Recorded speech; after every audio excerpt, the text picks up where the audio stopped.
ওঠে।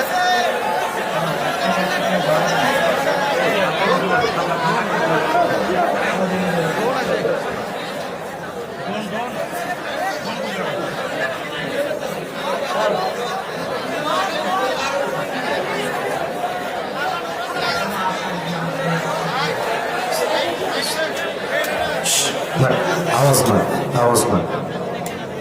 আপনার খেয়াল করছে এটা সোজা এসে এখানে আমার ঘাড়ে এসে পুরো এই যে পাখাটা লাগছে, মনে হচ্ছে আমার ব্লিডিং হবে, কিন্তু আল্লাহর রহমতে আমার ওভাবে কাটে নাই। আপনি ড্রোনটা ধরে রাখেন, যার ড্রোন সে নিতে আসবে ওকে আমি দেখবো যে এটা কে। আস্তাগফিরুল্লাহ, আস্তাগফিরুল্লাহ। কে ধাক্কা দিয়েছে? তুমি কন্ট্রোল করবো না জিনিসটা। ঠিক আছে, আর ডানে যে বসে যাবা, ড্রোন আরো উড়াবো না, রেখে দাও, যাও। আর কোনো কথা না ভাইজান, বগুড়ার সুনাম ধরে রাখতে হবে, বগুড়ার বদনাম হতে দেওয়া যাবে না। যে যেখানে আছেন চুপচাপ থাকেন, আর কোনো আওয়াজ চাই না। অনেক বড় দায়িত্বের বোঝা নিয়ে আজকের এই মাহফিলে এসেছি। কেউ যেন একটা চুল পরিমাণ কোনো সাউন্ড আজকের মাহফিলে না করে।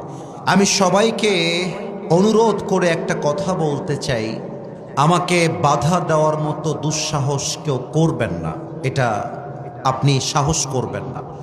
এর কারণ আমরা যে কথাগুলো মাহফিলে বলি, আমরা বাপ দাদার কথা বলি না, আমরা আল্লাহর কোরআন দিয়ে কথা বলি।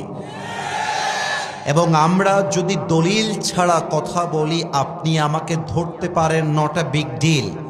বাট আমি যদি হক কথা বলার জন্য আপনার বিরুদ্ধে যায়, আর আপনি যদি আমাকে দলের বিরুদ্ধে যাওয়ার জন্য আক্রমণ করতে আসেন, আপনি যেই হন, যুবকরা কিন্তু আপনার পিঠের চামড়া একটাও বাকি রাখবে না বগুড়ার ভাই। এটা আমি শুরুতে ডিক্লেয়ার দিলাম এই জন্য, কারণ আমি হক কথা খুব বেশি বলার জন্য ট্রাই করছি ইদানিং সময়। আমি দেখতে পাচ্ছি অনেক লোক যারা মাহফিলে আসে, তাদের মধ্যে দুই একজন লোক হক কথা সহ্য করতে পারে না। তাদেরকে বলতে চাই, প্রিয় ভাই, তুমি মাথায় রাখবা, এটা 5 আগস্টের আগের বাংলাদেশ নয়, এটা 5 আগস্টের পরের বাংলাদেশ। এখানে আমরা হক কথা বলবো বুকের পাটাকে উঁচু করে। আরে আমরা বিশ্বাস করি, আমাদের শহীদ ওসমান হাদি শিখিয়ে দিয়ে গিয়েছে, বিড়ালের মতো 500 বছর বেঁচে থাকার কোনো দাম নাই, বাঁচতে হলে সিংহের মতো